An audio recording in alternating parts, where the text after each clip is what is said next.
It's home to the world's most famous couple, the Duke and Duchess of Cambridge. And now Kensington Palace has reopened to the public after a £12 million transformation. The curators here have overhauled what was a linear and chronological look at the palace's history to create 4 unique exhibitions full of interactive experiences.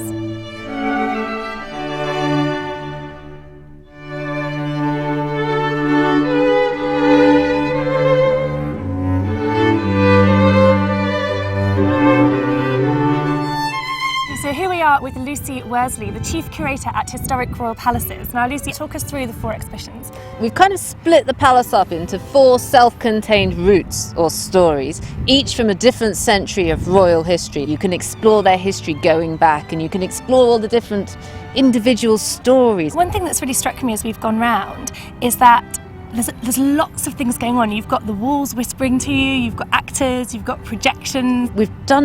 We've really tried to welcome in the visitor, to bring the place alive, whether that's using a theatre company or contemporary fashion illustration. And we've got an interactive game, the game of court, for example. I love the lace in the entrance. I think it's so beautiful. The glowing light lace. It's lovely, yeah. That's a really good sort of beginning point, and it represents royal fashion and dress because that's the real strength of the collection here.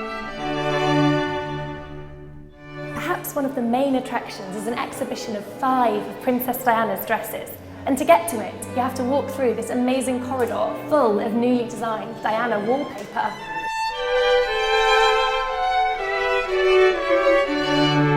This exhibition consists of 5 of Diana, Princess of Wales's dresses. 3 of them have never been seen before by the public, which is very exciting. Perhaps the most iconic is this black one immediately behind us. This is what she wore for her first appearance as official royal girlfriend. She went out for an evening with Charles. They went to the Goldsmiths' Hall. It was a fundraising event for the Royal Opera House, and she made quite a stir in this dress. You might have recognised the white one because it appears in the famous photo shoot that she did with Mario Testino when she was auctioning off a large number of her dresses for charity in 1997. The room is decorated with this amazing wallpaper. It's fabulous, isn't it? It's by a fashion illustrator, very talented, called Julie Verhoeven, and it's taken with all kinds of different motifs and images from Diana's life and history, but expressed through the medium of fashion illustration, which I think makes it really fresh and contemporary. And it's not the sort of thing you'd expect to see in a stuffy old museum. But Kensington Palace isn't a stuffy old museum. It's a vibrant, lively place that's full of hidden history.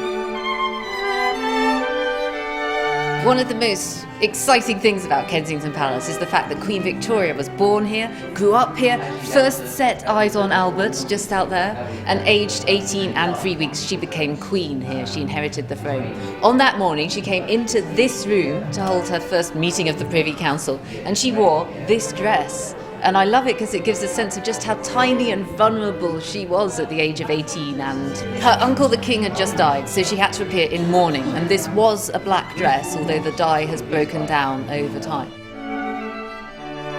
Here we are with Todd Longstaffe-Gowan, who is the Gardens Advisor to Historic Royal Palaces. Now Todd, we have been focusing on this beautiful palace, but tell us about the gardens. So what we've done really is open these vistas again, because until very recently you wouldn't have seen the palace because it was so entirely obscured by trees and railings and shrubberies. I understand you've been involved in the restoration of the statue of Queen Victoria as well. Over the years she'd been very badly abused. Her tiara had been damaged, her nose had been broken off, her sceptre and other things sort of mutilated. So to avoid these terrible things in the future, we built a basin around her. It's the first time she's ever been revealed in her brilliant white marble state against the blue sky. This is, I think, right in saying it's the largest new royal garden made from scratch in over 100 years. And to be part of that is really a most wonderful adventure. It's actually very nice that we're going to have increased royal occupation here with the Cambridges moving in, because it's going to make it even more of a living palace than it has been in the past. And we welcome all the new visitors who are going to be coming in huge numbers, we hope, to our improved surroundings.